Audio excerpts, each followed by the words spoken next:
বিজেপির কাছে বশ্যতা স্বীকার করেনি। আমার বিরুদ্ধে কিভাবে এরা 5 বছর ধরে এজেন্সি লাগিয়ে রেখে দিয়েছে, তৃণমূলের একাধিক নেতাকে অনৈতিকভাবে গ্রেফতার করে বছরের পর বছর জেলে ঢুকিয়ে রেখে দিয়েছে। আর এই অধীর চৌধুরীর সারদায় নাম থাকার পরেও একটা নোটিশ পর্যন্ত ইডি সিবিআই দেয়নি। সেটিং এর তথ্য আমরা করছি না, মানুষ আজকে বুঝতে পেরেছে যে সিপিএম কংগ্রেস বাংলায় যারা রাজনীতি করছে, বিরোধী পক্ষের সিপিএম কংগ্রেসের নেতারা আজকে বিজেপির বি টিম হয়ে বাংলায় কাজ করে মানুষকে বিভ্রান্ত করার চেষ্টা করছে।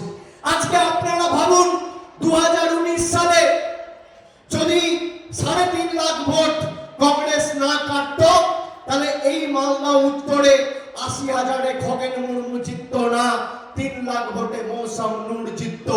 আর আমাদের দাবি আমরা দিল্লির বুকে আরো জোরালো করে বলতে পারতাম, সেটা করতে দেয়নি। তাই ভুল থেকে আমাদের শিক্ষা নিয়ে যাতে এর পুনরাবৃত্তি না হয় সেটা সুনিশ্চিত করতে হবে। একমাত্র রাজনৈতিক দল যে দিল্লির স্বৈরাচারী অত্যাচারীদের কাছে বশ্যতা স্বীকার করেনি, আমরা এদের কাছে মেরুদণ্ড বিক্রি করিনি, আমার বাবা মাকে পর্যন্ত এরা ছাড়েনি।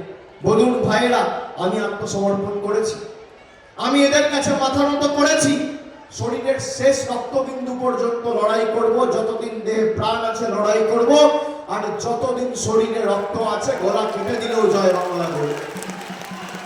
এদের কাছে বশ্যতা স্বীকার আমরা করব না, আমরা অন্য ধাতুতে তৈরি। আমি আপনাকে বলছি, ভারতবর্ষে ইন্ডিয়া জোটের ভবিষ্যৎ নির্ভর করছে বাংলায় তৃণমূল কংগ্রেস কত শক্তিশালী হয়। আপনারা মালদা জেলা থেকে তৃণমূলের পক্ষে এবার 2-0 করবেন, 2টো আসনই তৃণমূলকে দেবেন। আর আমি আপনাদের বলছি, আমি চোখে মুখে দেখলে মানুষের, আমি রাজনৈতিক কর্মী, আমি মানুষের মুখের ভাষা পড়তে জানি। আমি প্রায় 2-2.5 মাস ধরে সভা সমিতি করছি রাস্তায়। আমি আপনাদের বলছি, পরিবর্তন কেন্দ্র সরকারের শুধু সময়ের অপেক্ষা, এবং তৃণমূল কংগ্রেসকে জেতাবেন।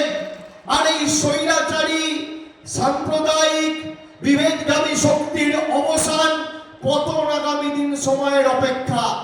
এবং 4 তারিখ ভারতবর্ষের মাটিতে ধর্মনিরপেক্ষ, প্রগতিশীল, গণতান্ত্রিক, সংবেদনশীল সরকার তৈরি হবে, এবং সেই সরকারের অগ্রণী ভূমিকা এবং চালিকা শক্তি যাতে বাংলার মানুষ থাকে, এবার মালদার মায়েদের, ভাইদের, বোনেদের, দিদিদের সেটা সুনিশ্চিত করতে হবে। আপনারা এত রাজনৈতিক দলের সুযোগ দিয়েছে, কি করেছে? কিচ্ছু করেনি। আমি আপনাদের বলছি, আজকে আপনারা বলুন তো, মূল্যবৃদ্ধির এই সময়কালে 10 বছর আগে একটা ডিমের দাম ছিল 3 টাকা, আজকে একটা ডিমের দাম 7 টাকা। পেট্রোল ছিল 50 টাকা লিটার, আজকে পেট্রোল 100 টাকা লিটার। ডিজেল ছিল 40 টাকা লিটার, আজকে ডিজেল 92 টাকা লিটার। রান্নার গ্যাস ছিল 400 টাকা, আজকে রান্নার গ্যাস 1100 টাকা। সরষের তেল 50 টাকা 55 টাকা লিটার, সেখান থেকে আজকে সরষের তেল 160 টাকা 70 টাকা 80 টাকা। মুগ মসুরের ডাল ছিল 50 টাকা 60 টাকা, আজকে মুগ মসুরের ডালের দাম কত? 160 টাকা 70 টাকা 80 টাকা। চা বানাবেন, চা পাতা ছিল 110 টাকা কেজি, আজকে চা পাতার দাম 280 টাকা কেজি। কেরোসিন তেল ছিল 17 টাকা লিটার, আজকে কেরোসিনের দাম প্রায় 75 টাকা লিটার। রসুন ছিল 70 টাকা কেজি, আজকে রসুনের দাম 435 টাকা কেজি। পাতি লেবু 175 টাকা কেজি। আপনি ভাবতে পারছেন দেশটা কোথায় গেছে? বিজেপি নিজের সংকল্প পত্রে বলছে 1 নেশন 1 ইলেকশন, মানে এই নির্বাচনের পর যদি বিজেপি ক্ষমতায় আসে, তাহলে হতে পারে এই নির্বাচনই আপনার জীবনের শেষ নির্বাচন, তারপর এরা নির্বাচন করতে দেবে না। 5 বছরে খালি একবার মানুষকে ভোট দেওয়ার সুযোগ দেবে। আর এখন আপনারা ভোট দেওয়ার কবার সুযোগ পাচ্ছেন? পঞ্চায়েতে 3টে ভোট দেন, জেলা পরিষদে 1টা, সমিতিতে 1টা, গ্রাম পঞ্চায়েতে 1টা, 3টে ভোট। বিধানসভায় একটা দেন, লোকসভায় একটা দেন, মানে 5টা ভোট। ধরুন 19 থেকে 24, 2019 থেকে 2024, আপনি 2019-এ লোকসভায় ভোট দিয়েছেন, 21-এ বিধানসভায় দিয়েছেন, 23-এ পঞ্চায়েতে দিয়েছেন, আবার 24-এ লোকসভায় দেবেন, মানে 5 বছরে 4 বার ভোট দিচ্ছে। বিজেপি বলছে না, আমরা মানুষের সেই অধিকার কেড়ে নেব। আপনি 5 বছরে খালি একবার ভোট দেওয়ার সুযোগ পাবেন, এই ভোটের পর যদি বিজেপি জেতে। আপনারা ভাবুন, এরা বলছে যারা মাছ খায় তারা দেশ বিরোধী। মানে আমরা কি খাবো, কি পড়বো, কোথায় থাকবো ঠিক করবে বিজেপি, ঠিক করবে কেন্দ্রের সরকার। যোগী আদিত্যনাথ, যার রাজত্বে উত্তরপ্রদেশে উন্নাও, হাতরাস, লখিমপুর খেড়ির মতো ঘটনা ঘটেছে, তাদের কাছে আমাদের শিখতে হবে আইন শৃঙ্খলা রাজ্য কি করে চালায়। দেশের সব থেকে ব্যর্থ আর সাম্প্রদায়িক মুখ্যমন্ত্রীর নাম হচ্ছে যোগী আদিত্যনাথ। আর সেই যোগী আদিত্যনাথকে আমি বলবো যে আপনি বাংলায় আসার আগে একটু পড়াশোনা করে আসবেন। আপনি যে স্বরাষ্ট্রমন্ত্রীর টিকি ধরে রাজনীতি করেন, সেই স্বরাষ্ট্রমন্ত্রী অমিত শাহর অধীনস্থ NCRB, national crime record bureau, তার তথ্য বলছে ভারতবর্ষের মধ্যে সব থেকে সুরক্ষিত শহরের নাম হচ্ছে কলকাতা। কোথায়? বাংলায়। আর আপনাদের কাছে আমাদের শিখতে হবে। কালকে বিজেপির সর্বভারত তদানীন্তন প্রাক্তন সর্বভারতীয় সভাপতি এবং বর্তমান স্বরাষ্ট্রমন্ত্রী, তিনি বলেছেন आप लोग अभिषेक को मुख्यमंत्री बनाना चाहते हैं क्या? মানুষকে জিজ্ঞেস করেছে। আমি স্বরাষ্ট্রমন্ত্রীকে বলি আমার কোনো পদের প্রয়োজন নেই। আমরা জাত পাত ধর্মে বিশ্বাস করি না, ক্ষমতায় বিশ্বাস করি না। রাজনীতির ক্ষেত্রে আপনারা রাজে বিশ্বাস করেন, আমরা নীতিতে বিশ্বাস করি।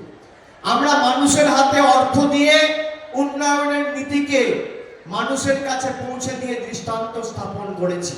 আর আপনারা এজেন্সি দিয়ে রাজ করে দেশে সর্বনাশ নামিয়ে এনেছে। গরিবকে লাঞ্ছিত, বঞ্চিত, অত্যাচারিত, শোষিত করে রেখে নিজেদের রাজত্ব কায়েম করেছে। ক্ষমতা কুক্ষিগত করে রাখার জন্য ভারতবর্ষের সংবিধান আজকে পাল্টাতে চাইছে। আমার কোনো পদ লাগে না, আমি মানুষের কাজ করি, আমি সর্বক্ষণের মানুষের কর্মী। আর আপনি যদি চান অভিষেক বন্দ্যোপাধ্যায় রাজনীতি ছেড়ে দিক, তাহলে আমি 3টে রাস্তা আপনাকে দিচ্ছি, আপনাকে 3টে চয়েস দিচ্ছি, আপনাকে 3টে অপশন দিচ্ছি, আপনাকে 3টে সুযোগ দিচ্ছি, 3বার 3টে অপশন আপনাকে দিচ্ছি। আপনি এই 3টের মধ্যে যদি একটা পূরণ করেন, আমি রাজনীতি ছেড়ে দেবো, কথা দিয়ে গেলাম আজকে এই মালতীপুরের মাটিতে। প্রথম অপশন, আমি আপনাকে 3টে সুযোগ দিচ্ছি। প্রথম সুযোগ কি? যে বাংলার 1,64,00,00,000 টাকা আপনারা গায়ের জোরে আটকে রেখেছেন, 1 মাসের মধ্যে টাকাটা ছেড়ে দিন যাতে মানুষ পায়, আমি রাজনীতি ছেড়ে দেব। 2 নম্বর, বিজেপির নেতারা বলছে আবাস যোজনায় কেন্দ্র টাকা পাঠিয়েছে। আমি বলেছি 2021-এর পর আর 17-18 সাল থেকে যে আবাস প্লাসের তালিকা তৈরি হয়েছিল, আপনি 4,000 কোটি ছেড়ে দিন, 400 কোটি ছেড়ে দিন, 40 কোটি ছেড়ে দিন, 4 কোটি ছেড়ে দিন। যদি কেন্দ্র সরকার 10 পয়সা দিয়েছে, আপনি প্রমাণ করতে পারেন 10 পয়সা দিয়েছে, আপনি প্রমাণ করতে পারেন 21 সালের পরে, আমি রাজনীতি ছেড়ে দেব, শ্বেতপত্র প্রকাশ করুন। আর তৃতীয়, আমি যেখান থেকে লড়াই করছি ডায়মন্ড হারবার, এখনো সময় আছে, আপনি মনোনয়ন দিয়ে আমার বিরুদ্ধে লড়াই করুন, আমাকে হারান, ছেড়ে দেব। 3টের মধ্যে একটা শর্ত আপনি পালন করুন, অসুবিধা তো নেই। এত ভালো শর্ত কেউ দেবে? ভারতবর্ষে কেউ দেবে না, কেউ দেবে না। আমি বলছি যে কোনো একটা, 3টে করতে বলছি না, আমি বলছি যে কোনো একটা যদি আপনি করে দেন, তাহলে আমি রাজনীতি ছেড়ে দেব। Open challenge. এরা বাংলাকে চেনে না, জানে না, বাংলার মানুষকে গ্যারান্টি দিতে এসছে। এই খগেন মুর্মু, জিজ্ঞেস করুন যে মানুষের 100 দিনের টাকা যখন বন্ধ ছিল, একটা চিঠি লিখেছিলেন কেন্দ্রকে, এই গরিব মানুষের টাকা বন্ধ করে রেখেছো, অনৈতিক, ছেড়ে দেওয়া উচিত। একটা চিঠি দেখাতে বলুন, দেখাতে বলুন, দেখাতে পারবে না। এই যে মানুষের আবাসের বাড়ির টাকা বন্ধ, খগেন মুর্মুকে জিজ্ঞেস করুন একটা চিঠি লিখেছে? খগেন মুর্মুও লেখেননি, কংগ্রেসের প্রার্থীও লেখেননি, সিপিএম এর নেতাও লেখেননি। মুদ্রার এপিট আর ওপিট। আমি আপনাদের বলছি, এই বিজেপির এজেন্ট গুলোকে একটাও ভোট দেবেন না। যদি বিজেপিকে উচিত